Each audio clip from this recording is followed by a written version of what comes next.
انا عمري ما اتحبيت. والله زي ما بقول لكم كده، انا عندي 34 سنه وعمري ما اتحبيت. هتقولوا لي ازاي؟ وواحده زيك ازاي عمرها ما اتحبت؟ زي طبعا ما كله بيسالني وبيقول لي خليكم معايا عشان اقول لكم قصه وما فيها. الموضوع كله ان انا ارتبطت زي اي بنت، ومشاعري اتحركت زي اي بنت، وطبعا زي اي بنت عايزه اتجوز وعايزه استقل مع البني ادم اللي بحبه. هوبا البني ادم ده يدخل ياخد كل الحلو ويمشي يروح يديه لغيري. فضلت الوم نفسي، فضلت اقول ما اكيد فيكي حاجه غلط، اكيد انت فيكي حاجه غلط عشان كده اللي قدامك مش عايز يبقى معاكي ويكمل، او اللي قدامك بيخلق له اعذار.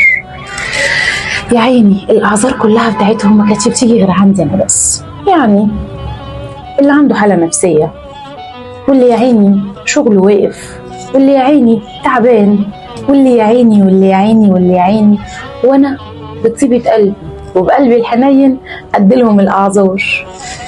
طب انت هتيجي امتى؟ اصل انا مش هقدر دلوقتي، استنيني لغايه لما اظبط نفسي.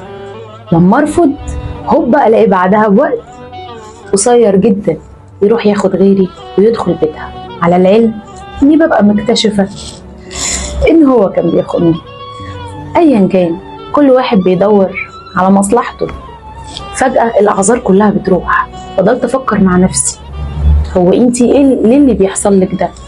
اكيد معمول لك عمل، اكيد حد باصص في حياتك. بغض النظر عن الاعمال والاسحار اللي اوريدي موجوده، والله الحافظ وربنا يرد كدهم في نحورهم كلهم بلا استثناء، قريب وغريب. خلينا نتفق ان اي حاجه غلط بتيجي بتبقى من عند البني ادم. الموضوع كله ان انا عمري ما حبيت نفسي. انا دايما كنت بدي اللي قدامي اللي انا محتاجاه، وكنت منتظره الطبيعي كبني ادمه طبيعيه ومفكره كله زيي ان هو هيديني اللي انا برضو محتاجاه. زي ما بديك انت هتديني. الباشا كان بيجي ياخد الحلم ويطلع يجري، كان بيجي ياخد الحنيه والقلب الكويس والاحترام ويطلع يجري. يطلع يجري مش عشان خاطر انا مش بنت ناس، ولا عشان خاطر انا مش محترمه، ده عشان خاطر هو اللي بني ادم مش سوي نفسيا. فقررت اقفل على نفس الباب، وعمري ما هنول حد الحلو اللي عندي غير لما اوريه الوحش واشوف رد فعل الاول.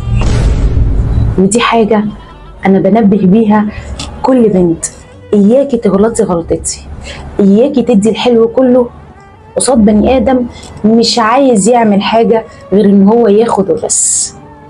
حبي نفسك قبل ما اللي قدامك يحبك.